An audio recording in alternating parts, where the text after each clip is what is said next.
अस्सलाम वालेकुम जी।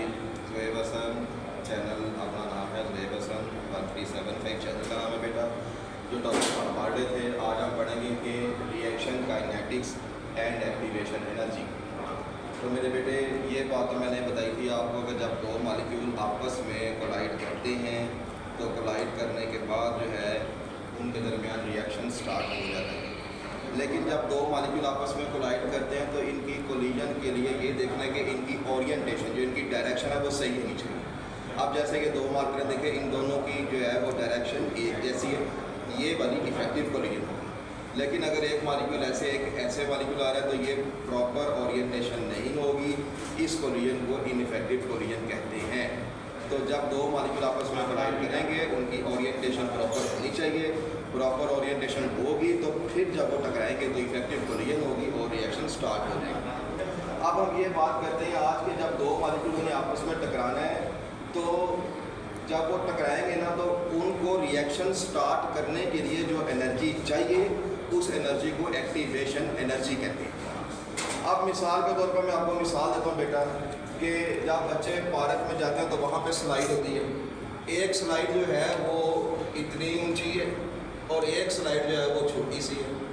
अब मेरे बेटे, एक बच्चा, आप मुझे ये बताएं कि जो बच्चा ये छोटी सी स्लाइड जिसकी हाइट सिर्फ इतनी है, तो अगर छोटी स्लाइड होगी, ज़्यादा हाइट दिगर नहीं है, तो जो छोटी स्लाइड होगी वहाँ पे सारे बच्चे जो हैं वो आराम से ऊपर जाएंगे और ऊपर दिगर चले जाएंगे और फिर वहाँ से नीचे आ जाएंगे। लेकिन अगर एक स्लाइड बहुत ऊंची है, जैसा कि वो जलो पार्क में है कि बहुत ऊंची स्लाइड है, तो बहुत ऊंची स्लाइड देकर जो मॉलिक्यूल होंगे वो बहुत ऊपर आराम से जाएंगे, कुछ गिर जाएंगे नीचे, कुछ फिर जाएंगे। तो ऊंची स्लाइड तक जाने के लिए बच्चे को बड़ी मुश्किल पेश आती है।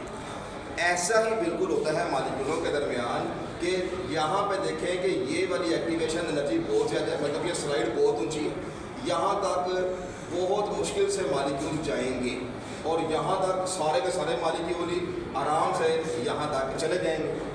अब बेटा मॉलिक्यूल जब मूव करके यहाँ तक चले जाएंगे और यहाँ पे भी मॉलिक्यूल मूव करके यहाँ तक चले जाएंगे, मेरे पास अगर 100 मॉलिक्यूल हैं तो 100 मॉलिक्यूलों में से यहाँ जो ये वाली स्लाइड है, 100 मॉलिक्यूलों में से मेरा ख्याल है 20 या 30 मॉलिक्यूल ऐसे होंगे जो इस हाइट दिक्कर जा सकेंगे। और ये वाली जो हाइट है, ये वाली स्लाइड की जो हाइट है, यहाँ तक सारे के सारे मॉलिक्यूल आराम से चले जाएंगे।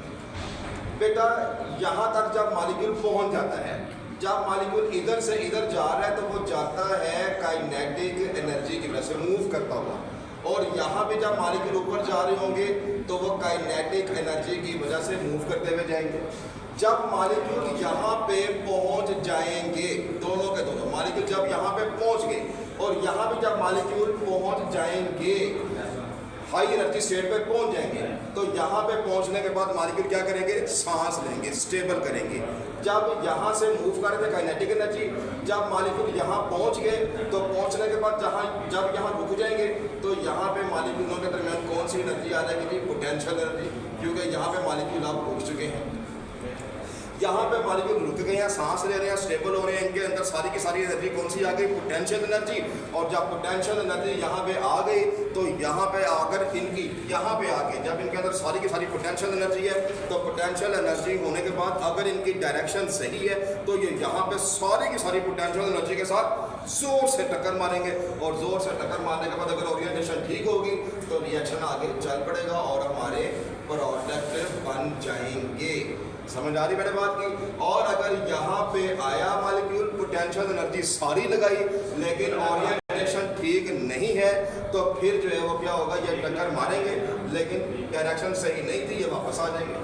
तो ये था मेरे बेटे आज का टॉपिक। इसका मतलब ये हुआ कि अगर एक्टिवेशन एनर्जी थोड़ी है, मतलब स्लाइड छोटी है, तो सारे के सारे मॉलिक्यूल जो हैं वो रिएक्शन में हिस्सा लेंगे और प्रोडक्ट बना लेंगे।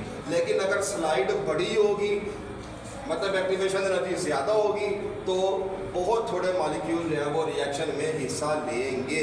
ये हमारा आज का टॉपिक था मेरे बेटा। अगर आपको समझ आ गई है तो चैनल को लाइक करें, शेयर करें, सब्सक्राइब करें और बेल आइकन जो है उसको दबा दीजिए ताकि आपको नेक्स्ट लेक्चर भी मिलता रहे। Thank you.